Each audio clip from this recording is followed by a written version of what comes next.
Well, and this speaking of this bio, we don't believe a word of this. Of what?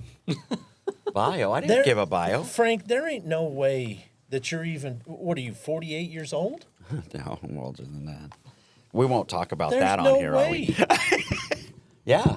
I was, Bruce Babbitt was our governor. Frank Milstead's dad, Yeah. Ralph Milstead, was our director. Yeah. It's that long ago. Man. I mean, you've definitely got the most tenure of anybody that we've ever. Because I thought Tony had the most. Well, that's what I Tony mean. did have the most. but Tony you- Mapp? Yeah. You're 10 years past him. Yeah. So. Yeah, that's You're true. like that youngster, that kid. that rookie. That's awesome, bro. Oh, man. Golly. Welcome to 7 Points, a podcast produced by the Arizona Department of Public Safety, where we talk to different individuals who make our department so great. Whether a state trooper or civilian support staff, every employee has a unique story and path they took to get here. 7 Points asks guests 7 specific questions to give listeners insight into what it means to work here and to be a part of the law enforcement family.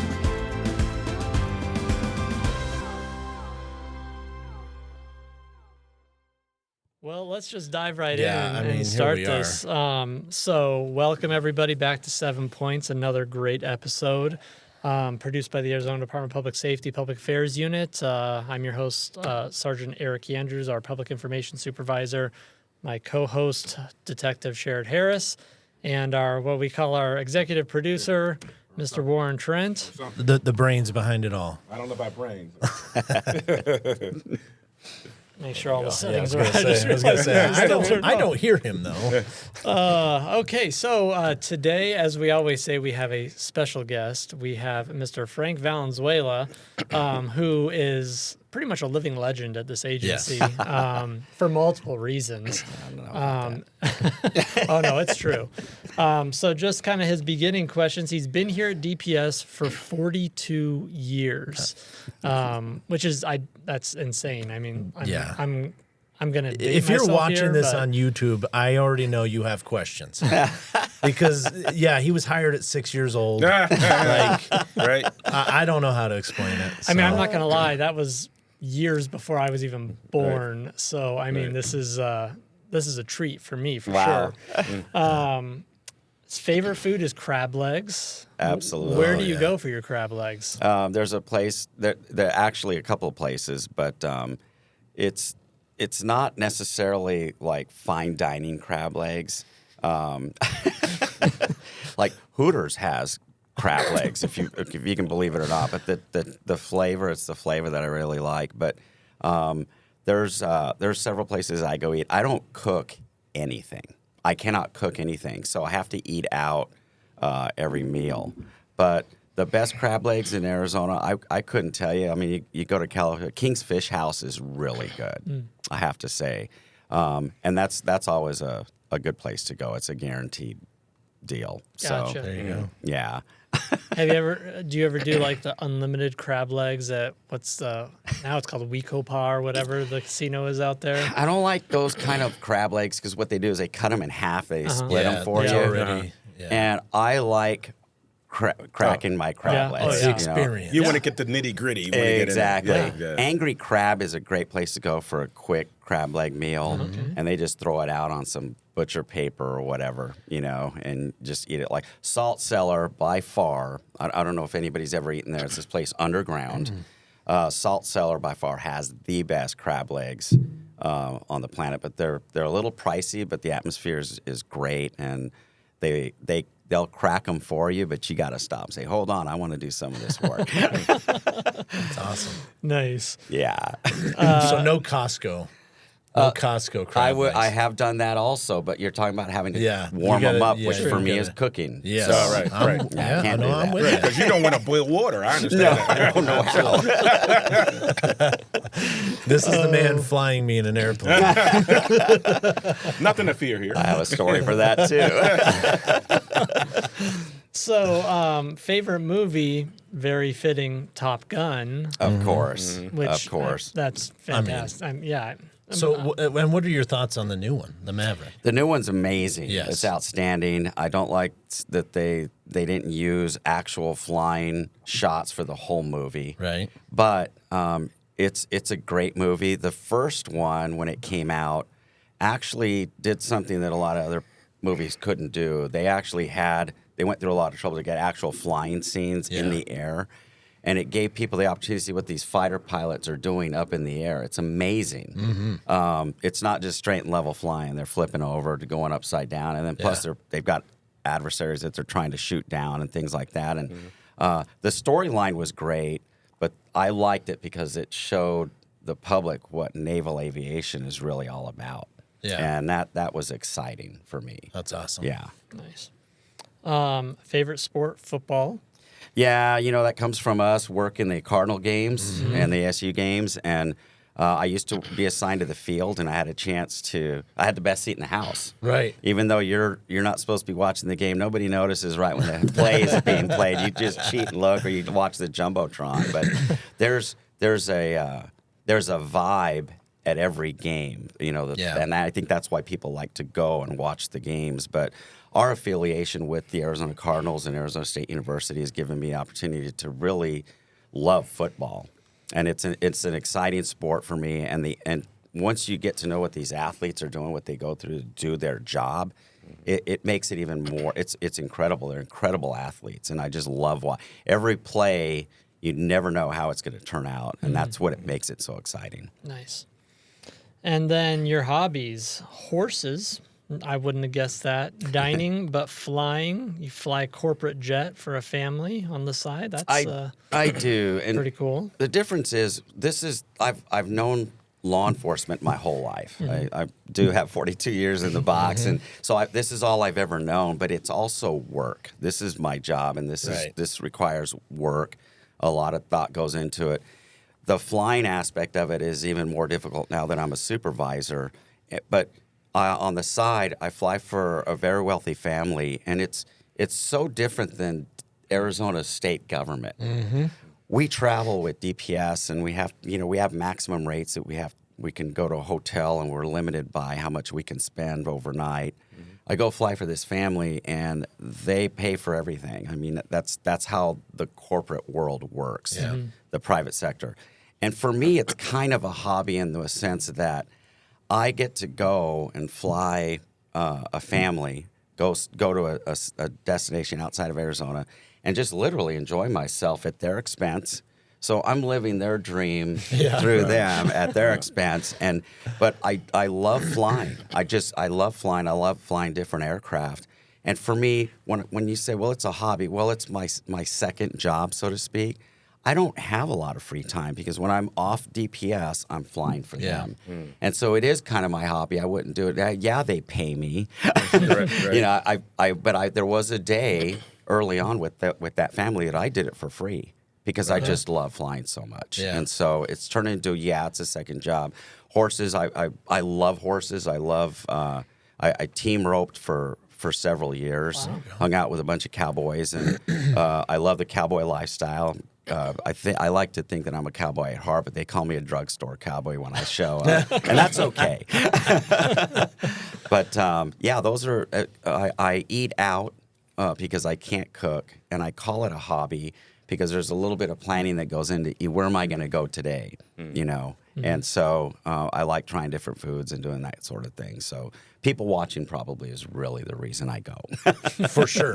And that is a hobby, believe it or not. Well, Frank, if this family ever has an extra seat, let me know. I will definitely. They just we'll bring you along. I will Yeah. definitely let you know. Yes.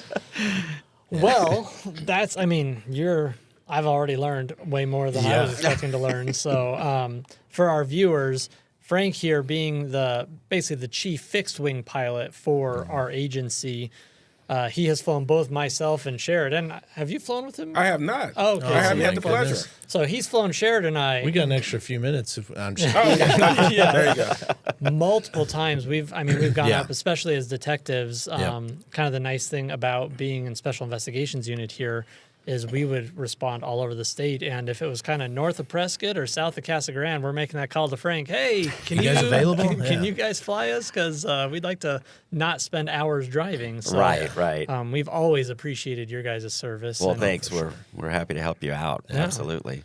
So for 7 points, we go through these 7 same questions for all of our guests. So that's why you're here, just to learn more about you and what you do Sure. here and what the agency offers. So our first question, and we've got that board there. I know our audience can't see it, but what did you do before DPS? You know, what was going on before you came to DPS? So before DPS, I actually worked. My mom worked at a wholesale florist, and it was I think it was one of only 2 in Arizona where they would bring flowers, fresh cut flowers from California mostly, but other states, ship them in here.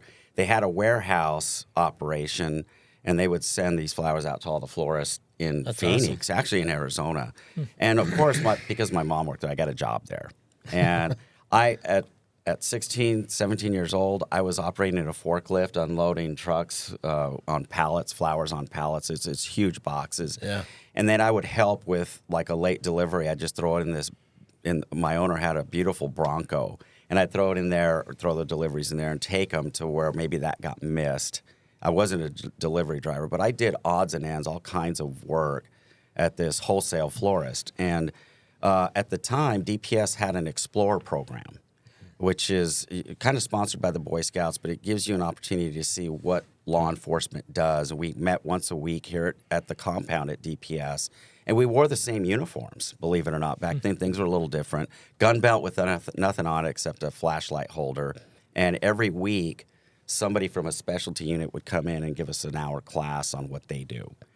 And it got me interested in law enforcement. And so I knew at that point in time that that's something I really wanted to do. Went on some ride-alongs, and I was sold. Yeah. I mean, that was it. But yeah, it had nothing to do with law enforcement. And then all of a sudden, I got a taste of law enforcement. I had to have it. So really, you've been associated with DPS for longer than 42 years. It's Yeah. been even longer than that. Since I was 16 years old. Oh my goodness. Yeah, that's awesome. Yeah.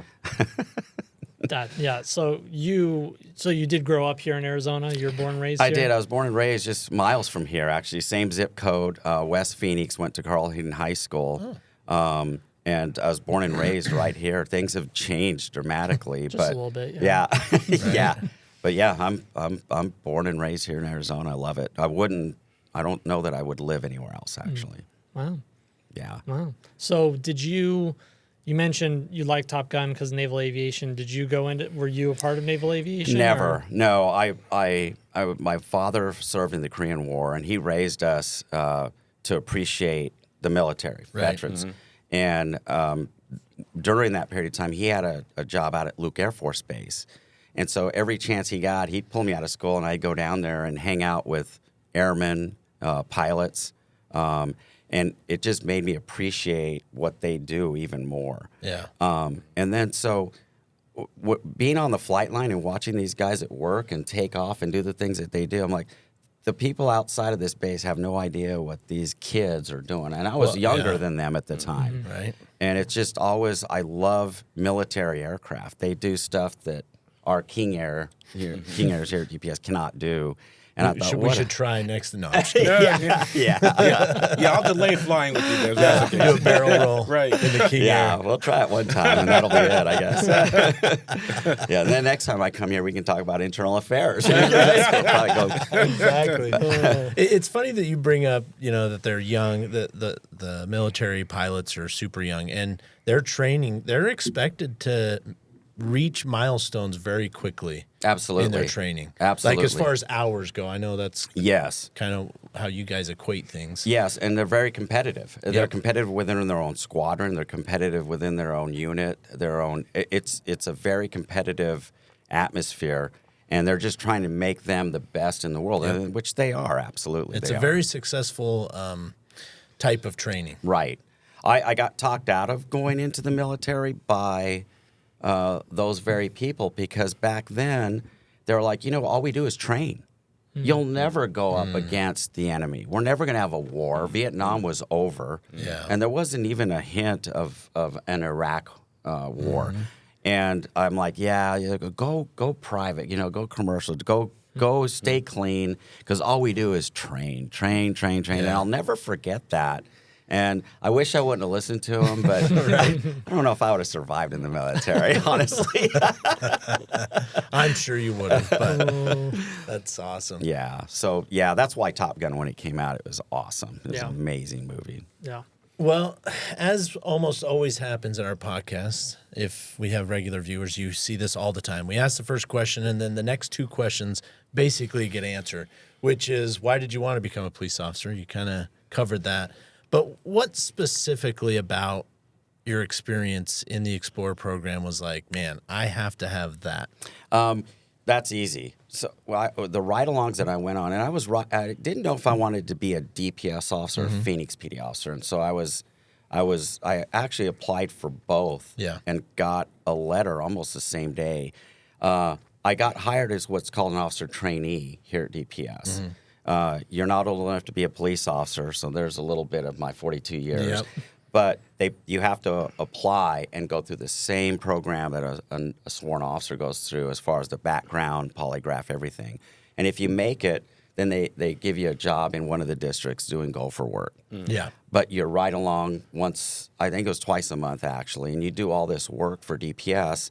Then when you turn 21, they ship you off to the academy. There's no more background investigation that need to be done. So that's how I came on board. But prior to that, as an explorer, I went on ride-alongs, and what I realized about police work is you really are servants, and you're not serving each other, you're serving the public. And I loved that because I care about people, and there's no better way to do it. There's terrible things that we have to do. You have to go to do death notification at 2 a.m. and let a family member know that their loved one has been killed in an auto accident. But at the same time, you can turn that around and say, you know what, I can do this, and I think I can do this better than just some nobody calling them up and saying, oh, by the way, I just passed a car that looks like it's your son's car. You know what, I can soften the blow, give them some comfort. Then, of course, there's the investigation aspect. You get some background on what they were doing the prior 4 or 8 hours of their life.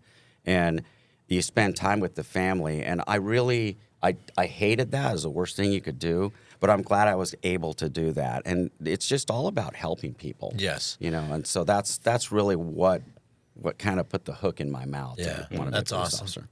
Yeah, notifications are obviously the worst, but it was almost like a pride thing. I remember doing those and thinking, this is why I made sure my uniform looked good today. Absolutely. This is why I have my campaign, cover ready to go. I worked in Metro, so I never wore it like nonstop. Right. You know what I mean? Right. Sitting there on our dashboard. But I'm going to wear this because to me, it sent the message to those families who are going to get the worst news in the entire world. Nobody wants it. That we care more than just like what you're saying. Absolutely. Hey, by the way. Absolutely. No, we care more than that. So we get to make a difference. yes. And that's what I saw that as a 17-year-old. I remember, I'll never forget going on these ride-alongs, and just that's all we did is help people. Yeah. That's awesome. So you get to DPS. Obviously you've been here for a while. What has been your career path here at this agency over 4 decades now? Back when I was an explorer, I went on a ride-along with DPS Ranger, our helicopter program. And things were really different back then. They left the controls in the front seat for the paramedic in case something happened. They don't do that anymore. There's been some changes, but I remember this one helicopter pilot had the medic sit in the back, and he put me up front. He goes, "Here, fly this thing." Oh my goodness! It's a long ranger, but a long ranger. And I'll never forget this. That of course we don't do that now. No. Okay. But this was back in the day, and it was the biggest thrill to have this machine. It's a turbine-powered aircraft. It just flies like an airplane going straight. Of course, he did let me try to slow down, and it was impossible. Absolutely impossible. It turned into a rodeo ride really quick. But that kind of, I thought, you know what I can do is I can come to DPS and become a paramedic and then weasel myself into the pilot role. So I always, since day one, I've wanted to be a pilot of some sort here at DPS, but that quickly rolled over to fixed-wing pilot. And it took me forever to get the amount of hours I needed, and finally to get accepted into the aviation program to get transferred over to fixed wing full time. I actually started part time. While I was working the street, I was working part time at aviation, clocking cars from the air, then flying right seat in the King Air and getting that stuff done. So, but that was my ultimate goal, is to finally someday become a pilot here, a fixed wing pilot for DPS. So where did you work your patrol days? I worked the first time it was Coolidge, Florence, District 6, Casa Grande. I worked there for several years. I actually worked there for 1 year, and it took me another year to transfer out. It's a common I was story. born and raised in Phoenix, and I felt like I could see the glow of Phoenix at night. And I'm like, I'm in the middle of nowhere. So I finally transferred into Metro and worked Metro for a couple of years, and then I transferred into our training division. And I was our first aid instructor for about 4 years. We had a full-time first aid instructor, and every year troopers had to get 8 hours of first aid training. That's the way the program was worked back then. From there, I went and I believe I applied for motors, and I went out and failed miserably, and went back to work in the street here Probably in for Metro. The better, by the way. Oh yeah, well They would have ruined you. I'm just kidding. Came back and then I worked undercover narcotics for 2 years, worked prescription fraud, general investigations for several years.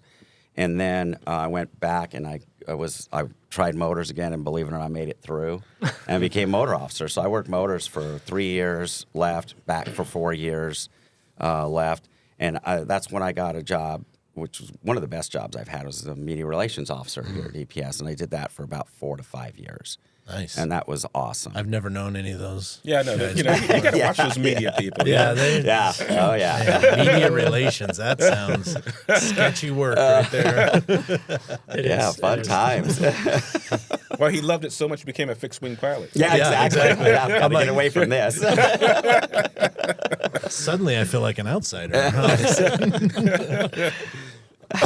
Wow. Well, what about? I mean, did you ever think about doing commercial flying for the major airlines? Yeah, I did, and I tell you something. All you got to do is go to motor vehicle division to get something done, and to me, that's the airport. It's chaos. It's just a chaotic environment, and nothing against airline pilots. They get paid very, very well. I know some of them. Some of them have retired and left DPS and gone and become airline pilots. But your reporting station is the airport. Yeah. And that's the last place I want to be. Right. You live at the airport until you get in the plane. Right. Then everything's great. Then you come back to the airport and grab your bags and get in your car at the airport and leave. So I have thought about it, but it didn't last very long at all. Yeah. So Well, no, we're glad you didn't. yeah. Thanks. Thanks. I appreciate that. So, in your current role, you are, like I kind of alluded to before, the chief fixed wing pilot. So, can you just explain to our viewers what does that mean? What do you do?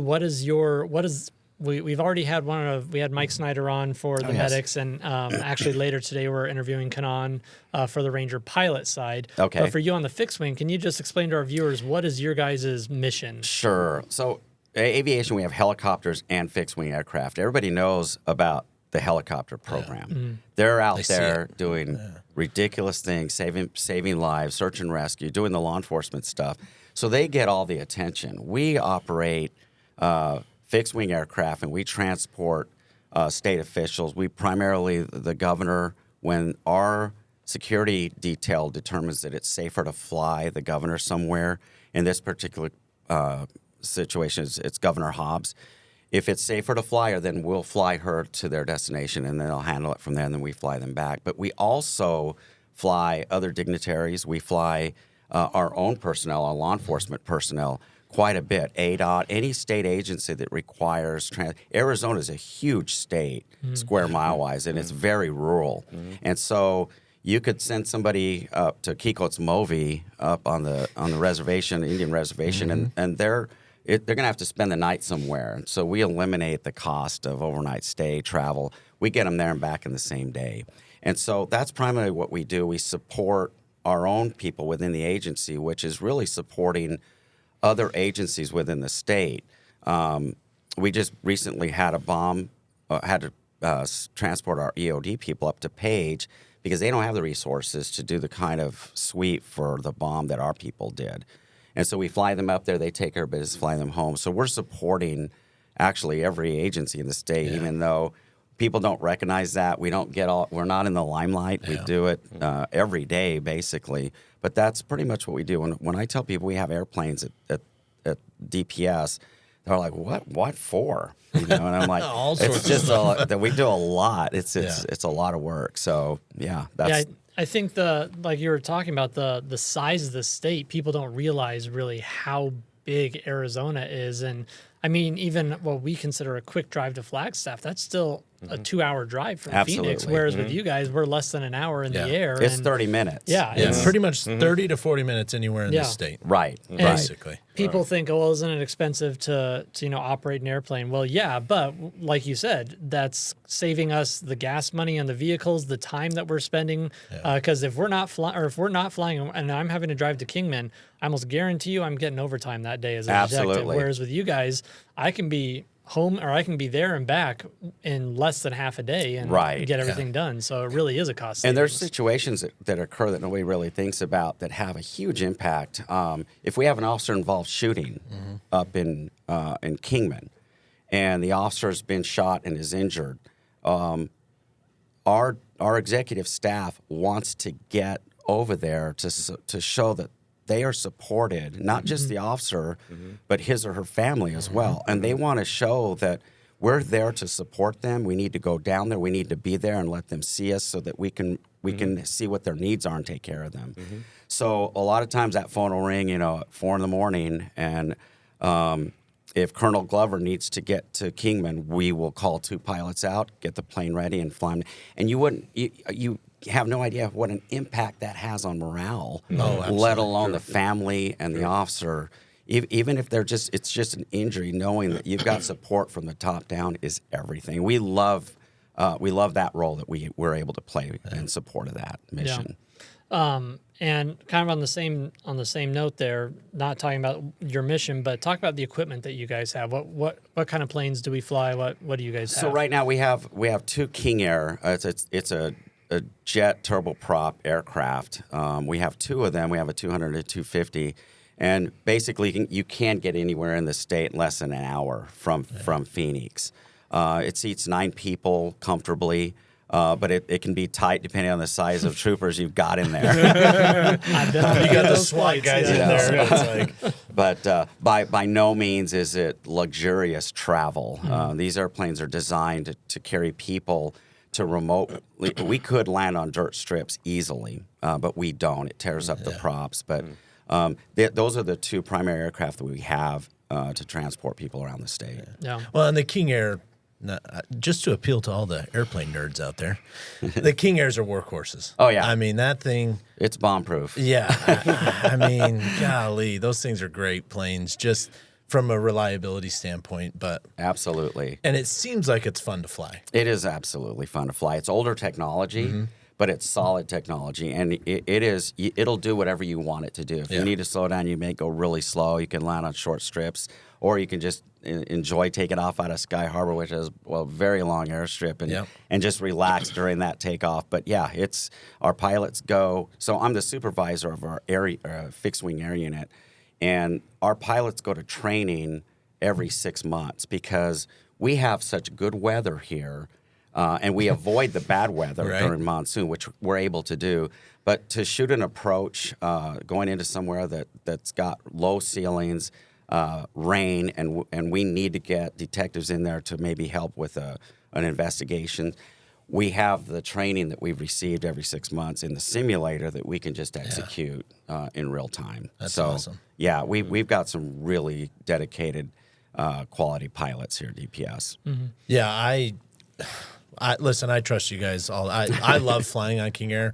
In fact, one of my favorite parts of being on King Air is that I can tilt my head a little bit, and as we're coming into Sky Harbor, I can see the whole runway. Yeah. Oh yeah. And I'm like, that's something that you don't get to see all the No. time, especially No. you're flying commercial. You can't see anything basically. Yeah. Well, I've got the best seat in the house. I'll tell Yeah, you what. It's at the absolutely. front, and you see things that the people in the back just cannot Yeah. see out the side window. And you're right. It's remarkable up there. I mean, it's crazy. There was But- one time, and I think you might have been on this one too, when we flew up to Concho to do a search, and the entire back of the plane, the entire plane, we were full, all seats were full of detectives, and we had one extra spot. And I think you were the pilot actually, and you were like, "Hey, I need somebody to come up here because there's not enough seats." I'm like, Me? "Heck yeah, Yeah. I will go," and I got to fly back with you up in the front. I was like, Right. "This is just amazing." Yeah.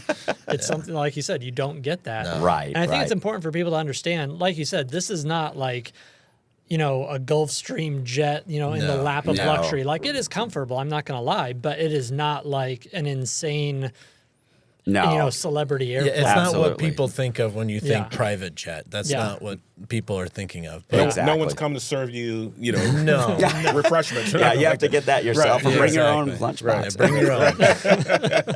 Right. Sometimes they have water in the back. And the rule is if you can't hold it down, Right. don't eat it. Okay, true. There you go. Don't look for the restroom, right? Yeah, exactly. Well, usually that's my seat, generally, is I'm just sitting in that thing with it folded down. So, See, I try to rush on because the one, I guess you could say, luxurious thing is that, at least, I don't know, I haven't been on it many times with Governor Hobbs, but with Governor Ducey, they had the embroidered headrest, and I'm like, yeah. ooh, that's the governor's seat. I'm going to sit Yeah. there. But Yeah. They seat in a specific seat, and it's advantageous for the security team to get Yeah. them out first. Sure, If something sure. were to Makes happen. sense. I don't Makes sense. sit there anymore. Yeah. We're such good pilots, it's a waste of embroidery because there's never anything that's going to happen where that happens. Exactly. Exactly. Wow. Good times. Now I've lost track of where we are. Here. I think we're on number 5 now. Your favorite part about DPS, which I don't know if we haven't covered it yet. You know what? There's, of course, flying. I love flying, Right. but it's work. Supervising, I promised never to be a supervisor, and I did it. And it's work. But probably, I have to split the two. Motors, riding a motorcycle, police motorcycle, you get to do crazy stuff on those motorcycles that as a civilian you'd be pulled over by police on a heartbeat. I can do whatever I want. Nobody's going to stop me. Yeah. And it was fun. The camaraderie with the motor units was amazing. Yeah. But you get to do some crazy things that were very challenging. And anybody who's ridden a motorcycle, there's a freedom that you feel. And plus, being able to do police work on it is extremely rewarding and fun. That was a fun job. But I think the media relations job has to be the most fun and rewarding. I found out when 9/11 happened, I found out that the media, we need them. We have to have them. They are now our source of getting information out to the public. We could never do it on our own. And I never worked. There was a team atmosphere when 9/11 happened between DPS and the media, and I really enjoyed it. And it brought to light, wow, these people are. And I'm still friends with a lot of people in the media, but they became. We became a work group, and so that was a lot of fun working with the media. There's a side to these.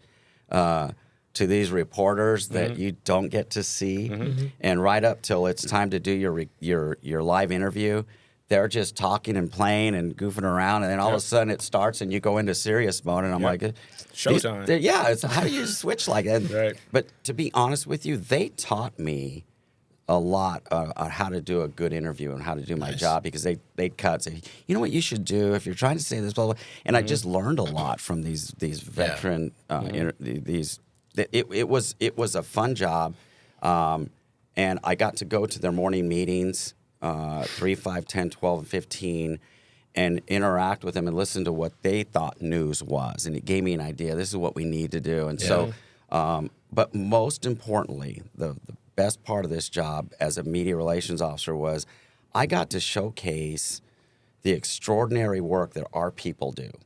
And people forget about it. You guys forget about what you're doing. You go to go do a qualification shoot, and these young kids are shooting a little group this big on a target, and then they're shooting the rifle and jumping back up, and I'm still working my way up, crawling. Right. And I'm like, these guys are amazing, and so to showcase what we do was so rewarding for me, and I loved it. I loved it. But those two jobs were both, I think, equally fun and rewarding. Nice. So. Yeah, that's awesome. That's awesome. I know. Sometimes when I talk to students, I ask them, say, you know where news comes from? I said, and they like, I don't know, from the corner. I don't know. That's like, no, it comes from the four corners of your community. It comes from the north, the east, west, and the south. Absolutely, like, it does. Oh, yeah, that is true. Right. So true. So, that's what I love about this podcast is that every guest that we have on there, it's evident what their passion is. Your passion is flying, and really it seems like this agency is a part of your passion as well and what you've done here. So it seems like you're probably in your dream role here, and you've done so freaking much at this agency. Like, I had no idea. I mean, and I've known you for several years now, and I had no idea of any of this stuff. Maybe I'm just so self-involved that I don't ask questions until I get something on a podcast. I don't know. So is there anything at the agency that you haven't done that you go, oh, that would have been fun to try that, or I'd love to try that someday, or anything like that? Yeah, be the director. I thought you were going to say podcast host. See you later, Sherrod. Adios. No, I wouldn't want that headache. But I'll tell you what, I am in my dream role, and I've always, my whole career, this is all I've ever wanted to do.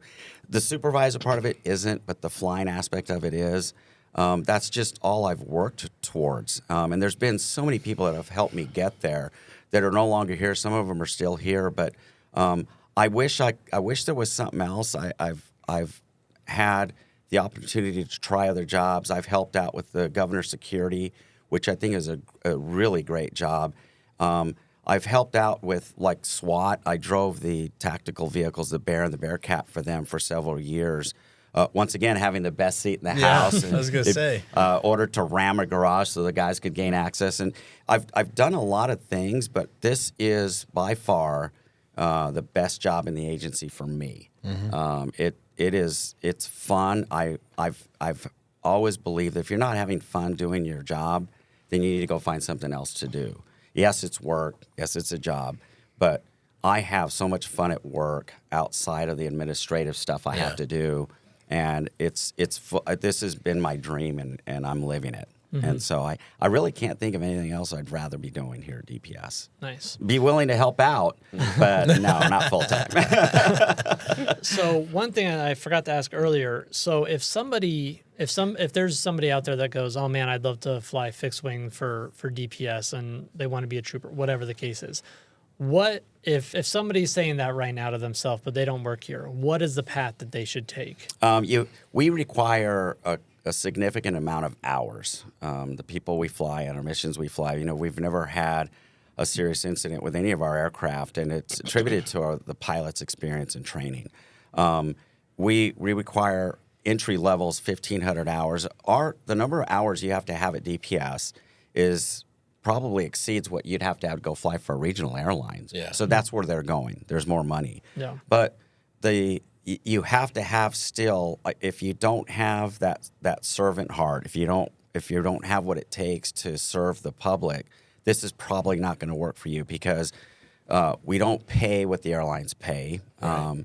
And it's also, you don't get raises every year like you do at some of these other jobs. Mm-hmm. What I would say is, if you're really serious about it, first thing you need to do is come talk to me.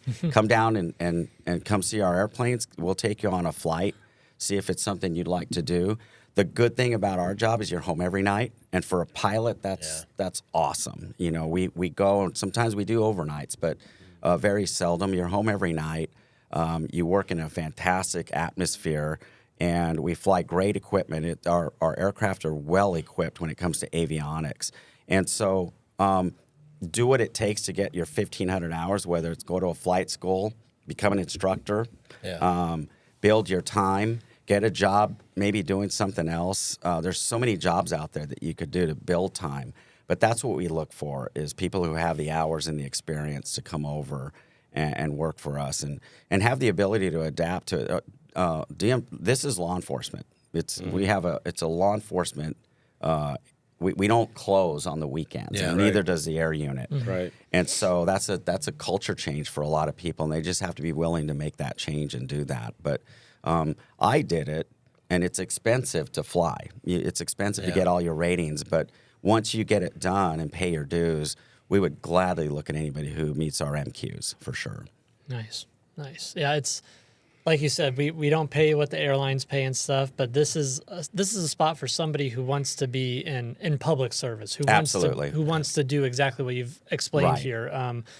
You're not here for the money. Not that you guys are, you guys have comfortable lives with the salary that you're paid, but yeah. But obviously there's other absolutely out in the civilian world that's probably getting paid more. Right. Yeah. Well, and one of my experiences with a flight that I took, I think is probably what you're getting at. So we had an experience. This is back when I was in what was it called then? I'll just call it GIU, but it wasn't called that then. And basically 2 young ladies were being transported across the state line to be trafficked, in juvenile sex trafficking rings. And these 2 girls, in an investigation like that, like these girls need specific interviews to get the story that we need out. Right. And the way it worked out is they were right in the middle of the state, and they both went different directions for these interviews. One went to Yuma, one went to Kingman. And so as an investigator, and as I was the lead investigator, but basically we utilized King Air to get us to those 2 interviews to make sure that we could get the victim's statements properly. And it's so important, and time is critical on that, because you don't want those girls to change their mind, right, as they often do in that genre of criminal activity. Right. It's just super important. And to me, that one stands out to me. I know we've gone on a lot of officer-involved shooting investigations and stuff like that, but that, to me, in my career, was like, man, I am so glad that we had this airplane. Right. That literally at a moment's notice, we called, hey, we got to get to these interviews. Yeah, and you share that with the pilots that are flying you, and it's so rewarding. We used to have these sky trucks. It was a Polish design, U.S. modified aircraft.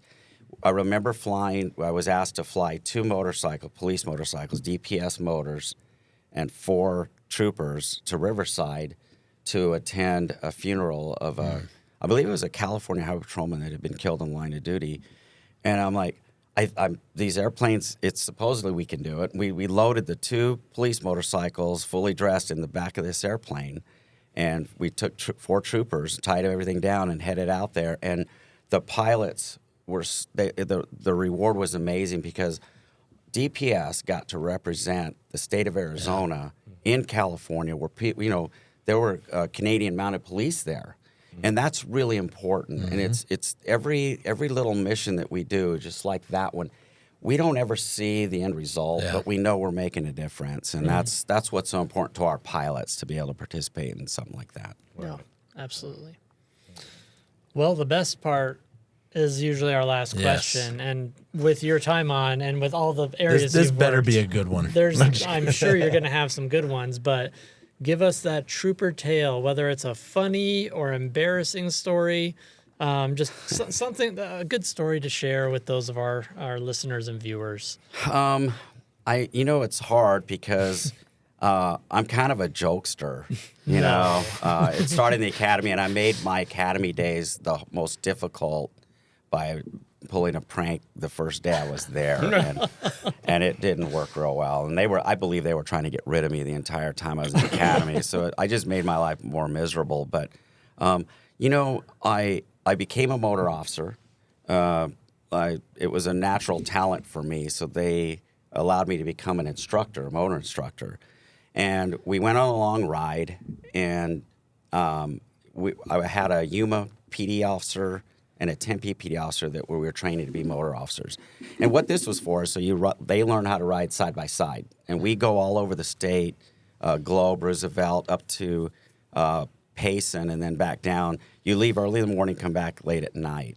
And we were coming back at night, and it's like everybody's going to meet at the Roosevelt Lake turnoff. There used to be a turnoff there.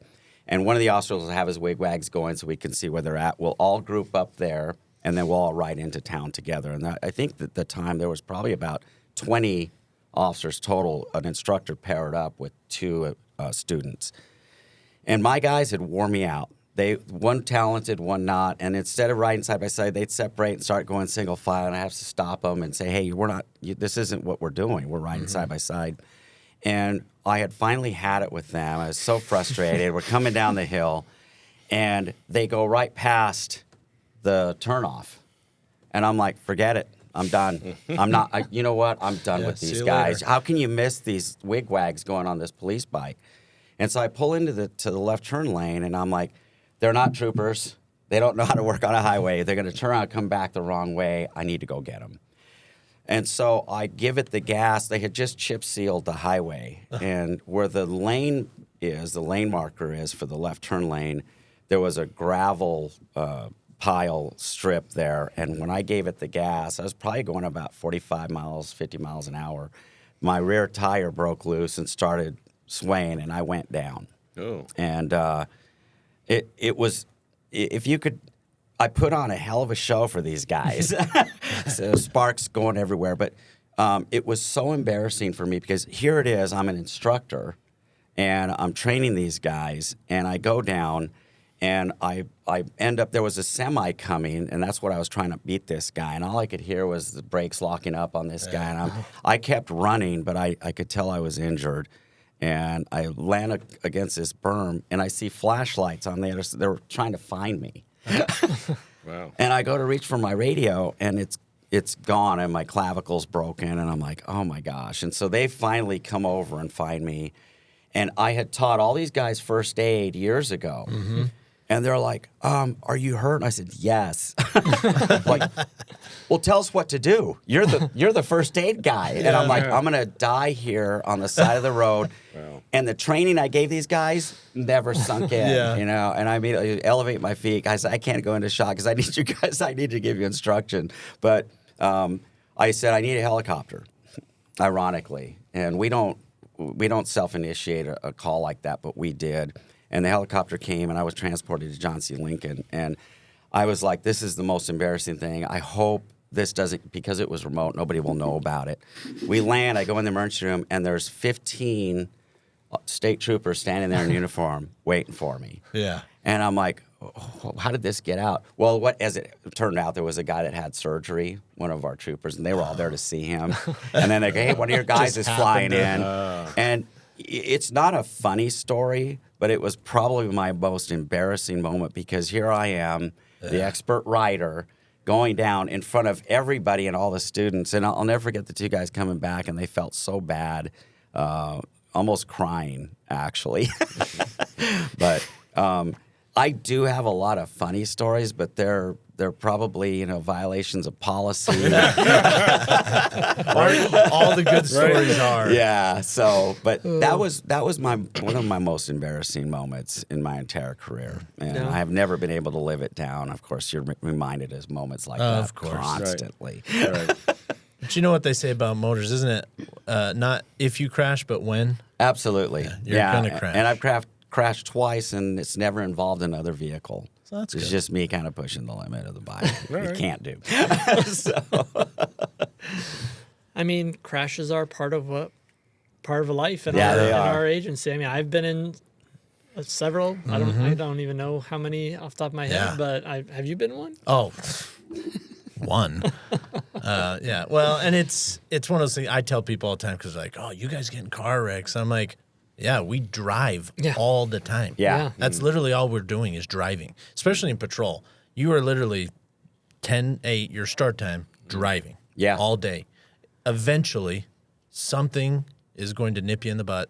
Right. Whether it's your fault or somebody else's, something's going to get you. So, well, you're driving aggressively almost all the time. Yeah. And you're working in MDC and typing, and you're doing all this stuff, talking on the radio. There's a lot going on. But that's probably what makes us professionals. We do a pretty good job at it, but we're also human. Mistakes happen, and Yeah, And we're sometimes. working around other humans. that Absolutely. are making mistakes, Exactly. Well, that's too, why I so. say if you took the percentage of wrecks that we're in, we're doing a pretty good job. Absolutely. Probably. Oh, for sure. For Yeah, sure. because you're right. Out of a 40-hour week, we're driving for a solid 35 or more in that week. So Right. absolutely, it's going Right. to happen. But well, Frank, thank you for being here. This has been a fantastic. I'm already a fan of just this episode because Yes. of everything Thank you've shared. So, Well, and I was telling Eric before we started, I'm like, we've been pretty lucky to have some legends, DPS legends on here. And I mean that in the most respectful and honored way. Like, Oh, thanks. yeah. And what's funny about you is that 90% of our department probably has zero clue who you are. You know what I mean? Like, there's a whole bunch of Metro troopers out there that are like, who? Yeah. yeah. Yeah. I mean, I still remember being in SIU and they're saying, oh, yeah, just take the plane up there. And I'm like, okay, do I need to write a memo? Like, Yeah, who do what I do we talk do? to? Oh, And right. they're Just like, call no, just call Frank. Frank. I'm Yeah, like, exactly. What? Okay. All right. So, yeah, but thank you for what you do. Thank you for, 42 years of service and still counting. Thank So, you. I appreciate that. we appreciate you coming on the show. And for those of you that are possibly interested in a career with DPS, feel free to like, subscribe, follow this podcast, and also visit recruitment.azdps.gov for more information on coming and being a part of our team here. Thanks for being here.